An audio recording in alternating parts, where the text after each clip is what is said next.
Che cosa hanno in comune la teoria dei giochi e lo spread? 1. Se lo dici troppe volte perde di significato.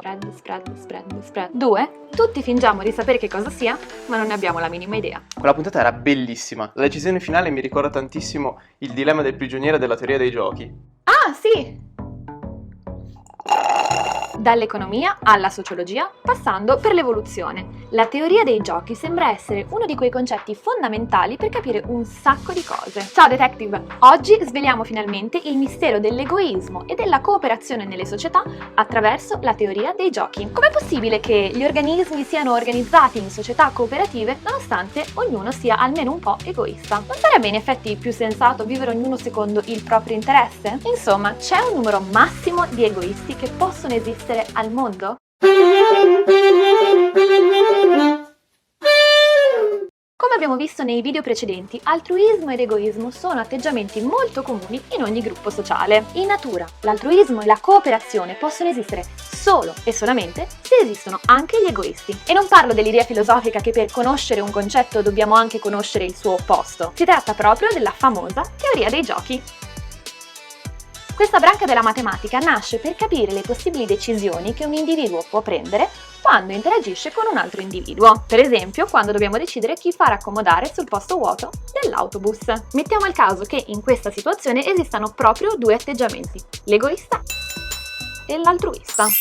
Se un egoista incontra un altro egoista, allora è inevitabile la lotta per il posto a sedere, alla fine della quale uno dei due otterrà il posto mentre l'altro no. Ma al tempo stesso la lotta, che può essere di diverse entità, porta ad un danno ad entrambi i contendenti. Questo perché le persone attorno a loro nell'autobus si saranno fatte, dopo alcuni minuti di diverbio, un'idea estremamente negativa di questi due soggetti. Associamo questi atteggiamenti quindi a dei numeri per cercare di semplificare il concetto. E quindi diamo al posto a sedere una vittoria di più 10 punti. Alla figuraccia però che ognuno dei due fa, assegniamo meno 15 punti. Perché così tanto? Certo, il posto a sedere è una vittoria, ma è anche temporanea. Il fatto che le persone si siano fatte un'idea molto negativa dei due egoisti genera una reputazione negativa, che può mantenersi tale nel tempo. E tutto ciò si aggrava se anziché magari essere su un autobus cittadino ci troviamo in fila alle poste in un paesino di 200 abitanti, dove tutti alla fine sapranno che quella giovanotta si è comportata molto male. Quindi ipotizziamo che un egoista giochi ad armi pari con un altro egoista e quindi abbia il 50% di probabilità di ottenere il posto a sedere dopo il diverbio.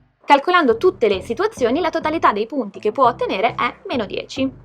Se un egoista invece incontra un altruista, la vittoria è netta, si va direttamente a più 10 punti, mentre l'altruista si farà da parte e ne otterrà 0. Al contrario, se consideriamo l'altruista che incontra un egoista, dal suo punto di vista ci sarà una perdita immediata perché l'altruista si fa subito da parte e quindi otterrà 0 punti. Se invece l'altruista incontra un altro altruista, la situazione si fa di nuovo un po' complessa. Anziché azzuffarsi, i due continueranno a essere gentili e farsi gesto l'uno con l'altro di occupare il posto a sedere. In pratica una sintesi della società inglese. Questo balletto di gentilezze e cortesie porta a una situazione di stallo e alla fine di essa ci sarà una delle due persone che si fa da parte e l'altra che ottiene il posto a sedere. Però, una volta ogni tanto, da questa situazione di stallo viene fuori una terza persona che occupa il posto mentre i due stanno lì a farsi gentilezze e cortesie. Parlando quindi di numeri, la vittoria corrisponde a 10 punti, che verranno ottenuti il 50% delle volte. Ma il potenziale rischio che qualcuno si accaparri il posto, che non è molto frequente,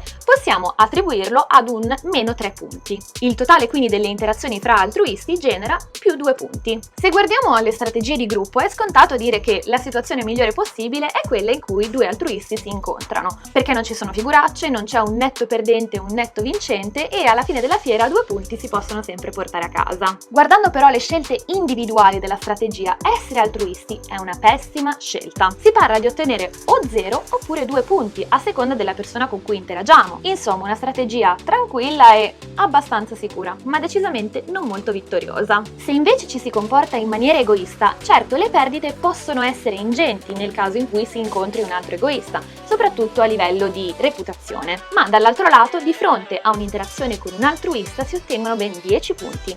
Insomma, è un gioco più rischioso, ma che ha grandi perdite e grandi vittorie. Quello che deduciamo è che una società in cui esiste solo una tipologia di figura è una società perdente.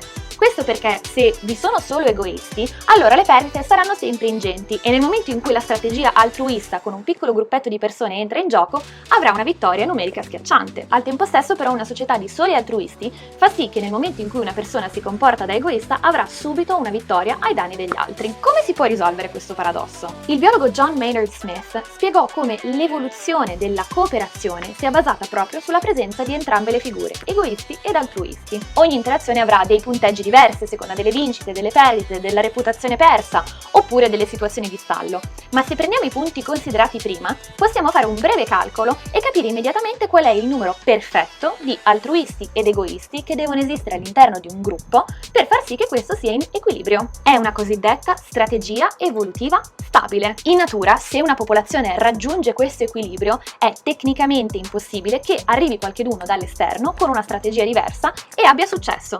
In pratica è una società impossibile da invadere. Come tutti i modelli, però, la teoria dei giochi, applicata all'evoluzione, non tiene conto di una serie di fattori che possono entrare in gioco e modificare completamente gli equilibri. Per esempio, il fatto che un cambio di atteggiamento possa essere influenzato anche da fattori esterni, ma non tutti sono puramente egoisti o puramente altruisti.